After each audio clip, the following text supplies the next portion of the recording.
Ես երևի խոսեմ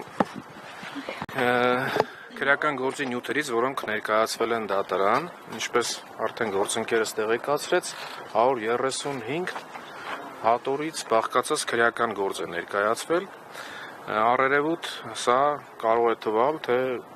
բավարար ջանասիրությամբ 53, 51, վերջում 22 անձից բաղկացած քննչական խումբը կատարել է բոլոր հնարավոր ապացուցողական գործողությունները Սամվել Կարապետյանի և այլոց մեղադրանքները հիմնավորելու տեսանկյունով, բայց գործի ուսումնասիրությամբ պարզվեց այն, ինչպիսի մտահոգություններ մենք ներկայացրել ենք դատարաններին 10 ամսյա նախաքննության ընթացքում։ Ուրեմն տեսեք, հարցաքննվել են 40 անձ, որոնցից որևէ մեկը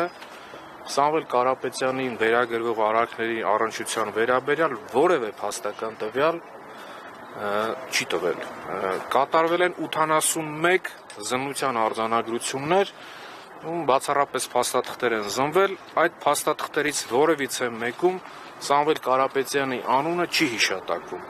Հիմա նման պայմաններում հմեկով ելույթ ունենալ, ներկայացնել, որ այնտեղ գումարային ահավոր թվեր եւ այլն, որ փողերի լվացման գործընթացն է կազմակերպվել եւ այլն, չգիտեմ, դատալսումները վստահեցնում եմ ձեզ, դրանց բոլորի պատասխանները տալու են, ամեն ինչ պարզվելու է, նաեւ ձեզ հետեւյալը ասեմ, մենք շուրջ 10 ամիս կալանքի ցանկացած նիստի ժամանակ երկարաձգման դատարանին ներկայացրել ենք շուրջ 2 տասնյակ փաստակներ, թե ինչպես են վարույթի հանրային մասնակիցները դատարաններին մոլորեցնում։ Նպատակը որն էր։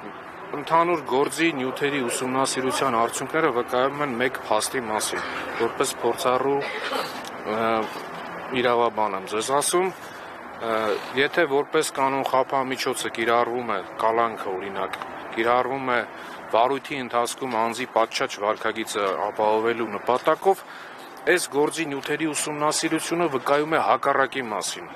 Վարույթները, մոտ 10 վարույթ միմյանց միացվել, համատեղ քննվել են բացառապես մեկ նպատակով Սամվել Կարապետյանին ազատությունից զրկելու համար։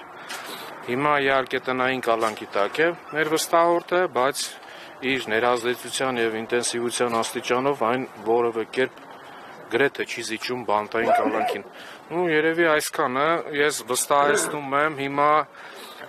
հասել ենք հրապարակային դատաքննության փուլ եւ ես կխնդրեմ հանրային մեղադրողներին, այն ինչ որ հեռուստատեսությամբ է լսարանում հնչեցվում, այդ նույն ամեն ինչը հիմնավորել դատալսումների ժամանակ դատարանում։ Կարծում եմ հրապարակային դատաքննությունը բոլոր կասկածների վերաբերյալ այդ վերջակետերը դնելու է իր տեղը։ Ամեն ինչ հանրությանը հայտնի է դառնալու, ամեն ինչ բացահայտվելու է, թե այս քրեական գործի նախաձեռնման պատճառը, նաև համոզված եմ դրա հաջող ելքի վերջաբանի մեջ։ Պարոն Վարդանյան, դատավոր Վահե Դոլմազյանից ակնկալիքները ինչպիսին են եւ դուք նախկինում եղել եք դատավոր, երբևէ դատական համակարգ այսքան կաշկանդված ու իշխանությունից այսքան կախվածության մեջ եղել է։ Լրիվ ուրիշ թեմա տարակ, բայց պատասխանեմ, դատավոր Դոլմազյանի հետ որպես գործընկեր շփվել եմ, բայց ես աշխատել եմ քրեական դատարանում, պարոն Դոլմազյանը հակակոռուպցիոն, հետեւաբար զուտ իր կայացրած դատական ակտերին ծանոթ եմ արդեն փաստաբանական գործունեությամբ զբաղվելու ժամանակահատվածից։ Այս վարույթով պարոն Դոլմազյանը 2 անգամ մասնակցել է եւ մեր հույսը նաեւ հավատը արդարացի դատական ակտ կայացնելու տեսանկյունով հիմնականում պայմանավորված է այն հանգամանքով, որ եթե նոր դատավոր լիներ 136 հատորը ֆիզիկապես հնարավոր չէր մարսել, ծանոթանալ եւ համապատասխան որոշում կայացնել։ Իսկ պարոն Դոլմազյանը համոզված եմ գոնե 65-70%-ով այս հատորներին ծանոթ է, նաեւ նշեմ, որ այսպիսի կայացրել է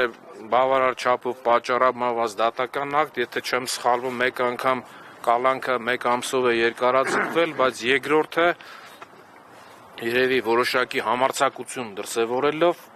բանտային կալանքի միջնորդությունը մերժել է, ավելի ճիշտ մասնակի է բավարարել եւ որպես խափան միջոցը կիրառել տնային կալանք, ինչը կարծում եմ նախորդող իրադարձությունների պայմաններում բավականին համարձակ որոշում էր։ Ես դա ասում եմ նաեւ որպես նախկին դատավոր։ Այսքանը։ Շնորհակալություն։